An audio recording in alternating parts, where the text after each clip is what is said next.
To tell he longs to see his son were strong, but let him say so then, and let him go. But let him swear so, and he shall not stay. We'll thwack him hence with distaffs. Yet of your royal presence I'll adventure the borrow of a week. When at Bohemia you take my lord, I'll give him my commission to let him there a month behind the desk for fixed first parting. Yet a good deed, Leontes.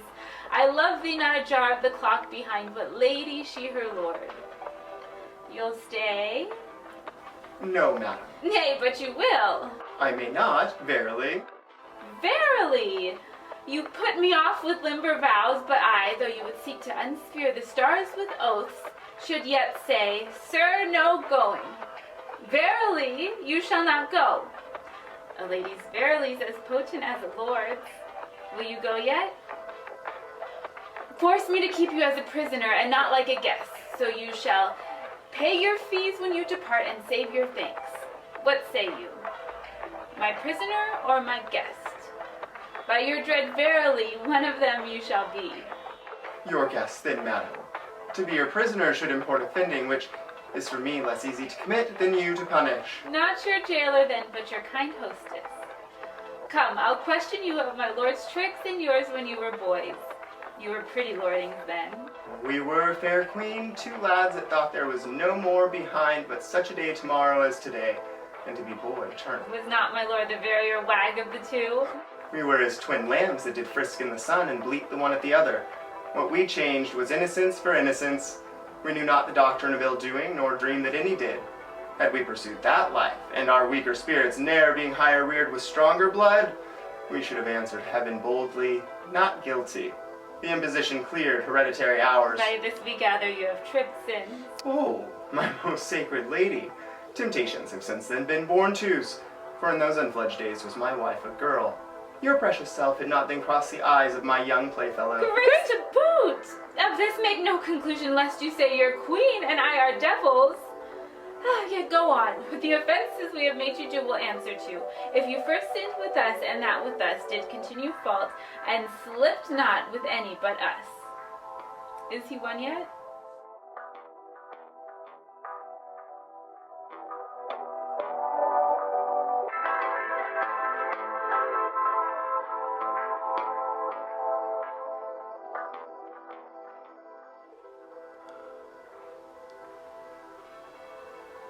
How blessed am I in my just censure, in my true opinion, alack for lesser knowledge, how accursed am being so blessed. There may be in the cup a spider steeped, and one may drink, depart, and yet partake no venom, for his knowledge is not infected. But if one present the abhorred ingredient to his eye, make known how he hath drunk, he cracks his gorge, his sides in violent hefts. I have drunk, and seen the spider. Camillo was his help in this, his pander. There's a plot against my life, my crown. All's true that is mistrusted. That false villain whom I employed was pre-employed by him. He has discovered my design, and I remain a pinched thing, yea, a very trick for them to play at will. How came the postern so easily open?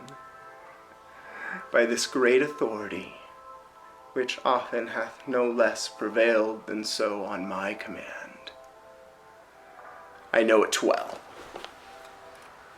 Bear the boy hence. I am glad you did not nurse him. Though he does bear some signs of me, yet you have too much blood in him. What is this sport? Bear the boy hence. He shall not come about her. Away with him, and let her sport herself with that she's big with. For 'tis Polixenes has made thee swell thus. But I'll say he had not, and I'll be sworn you would believe my saying. However you lean to the nayward. You, my lords, look on her, mark her well, be but about to say she is a goodly lady, and the justice of your hearts will thereto add 'tis pity she's not honest, honorable. Praise her, but for this her without door form, which on my faith deserves high speech, and straight the shrug, the hum and ha, these pretty brands that calumny doth use. Oh, I am out, that mercy does, for calumny will sear virtue itself. These shrugs, these hums and ha's. When you have said she's goodly, come between ere you can say she's honest, but be it known from him that has most cause to grieve it should be. She's an adulteress. Should a villain say so, the most replenished villain in the world, he were as much more villain. You, my lord, do but mistake. You have mistook my lady Polixenes for Leontes. O thou thing, which I'll not call a creature of thy place, lest barbarism, making me the precedent, should a like language used to all degrees, in mannerly distinguishment laid out betwixt the prince and beggar. I have said she's an adulteress. I have said with whom. More, she's a traitor, and Camillo is a federary with her, and one that knows what she should shame to know herself, but with her most vile principle, that she's a bed-swerver, even as bad as those that vulgar give boldest title. Aye, and privy to this their late escape. No, by my life, privy to none of this. How will this grieve you when you shall come to clear knowledge that you thus have published me? Gentle my lord, you scarce can write me thoroughly than to say you did mistake. No, if I mistake in these foundations which I build upon, the centre is not big enough to bear a schoolboy's top. Away with her to prison. He who shall speak for her is afar off guilty, but that he speaks. There is some ill planet reigns. I must be patient till the heavens look with an aspect more favorable. Good my lords, I'm not prone to weeping, as our sex commonly are, the one of which fain dew perchance shall dry your pities. But I have that honorable grief lodged here, which burns worse than tears drown. Beseech you all, my lords, with thoughts so qualified as charity shall best instruct you, measure me, and so the king's will be performed. Shall I be heard? Who is it that goes with me? Beseech you, your highness, my women may be with me, for you see my plight requires it. Do not weep, good fools. There is no cause. When you know your mistress deserves prison, abound in tears as I come out. This action I now go on is for my better grace. Adieu, my lord. I never wish to see you sorry. Now I trust I shall. My women come. You have leave.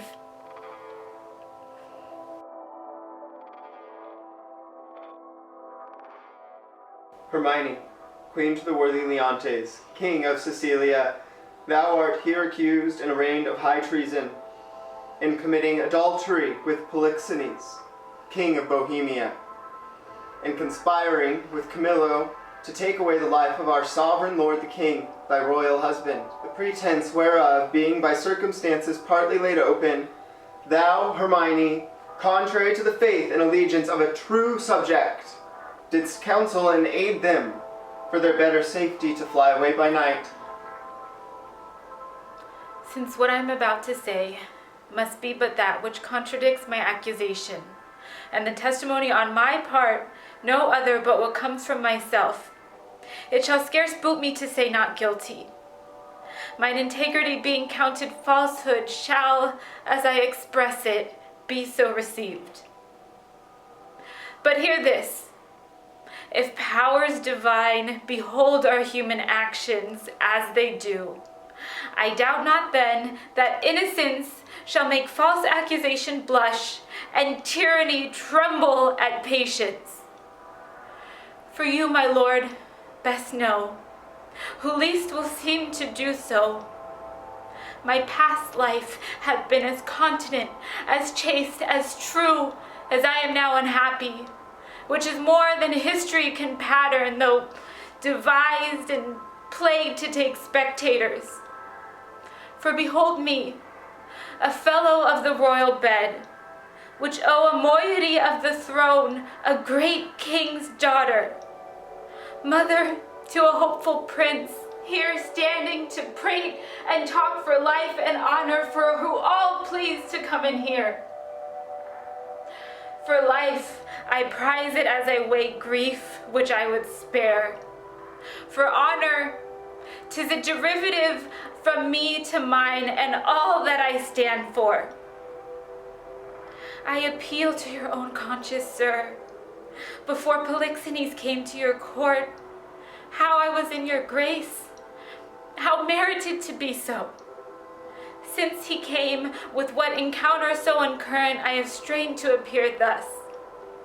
If one jot beyond the bound of honor, or an act or will that way inclining, hardened be the hearts of all that hear me, and my nearest of kin cry fie upon my grave.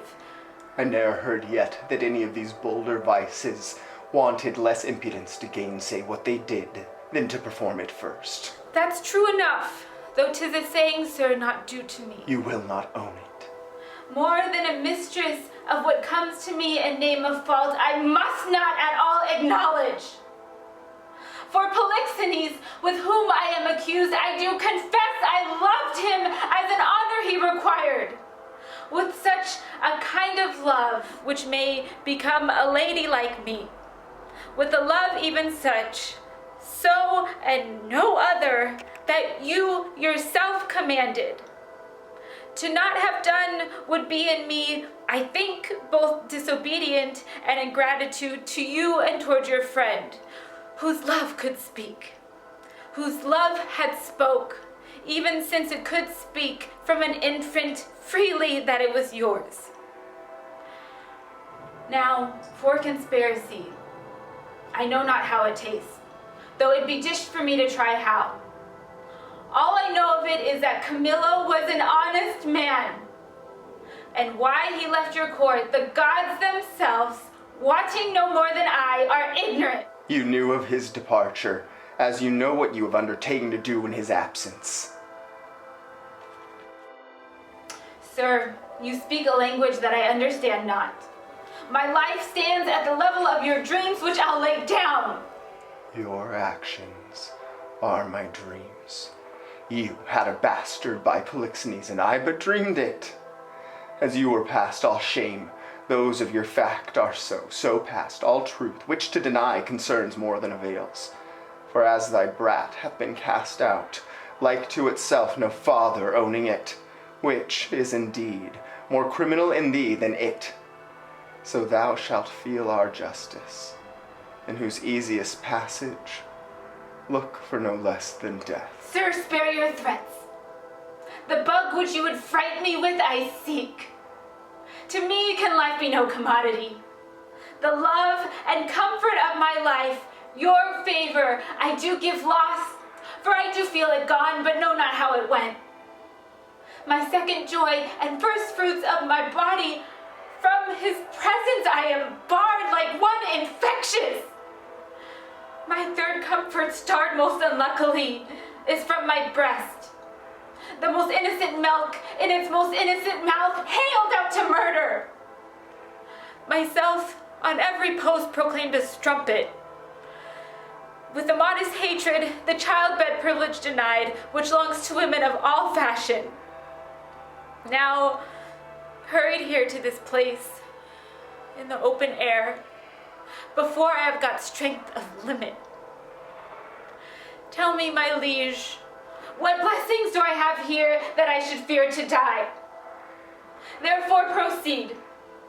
But yet hear this, mistake me not. No life, I prize it not a straw. Before mine honor, which I would free, if it shall be condemned upon surmises, all proof sleeping else but what your jealousies awake. I tell you 'tis rigor and not law. Your honors all, I do refer me to the oracle. Apollo be my judge.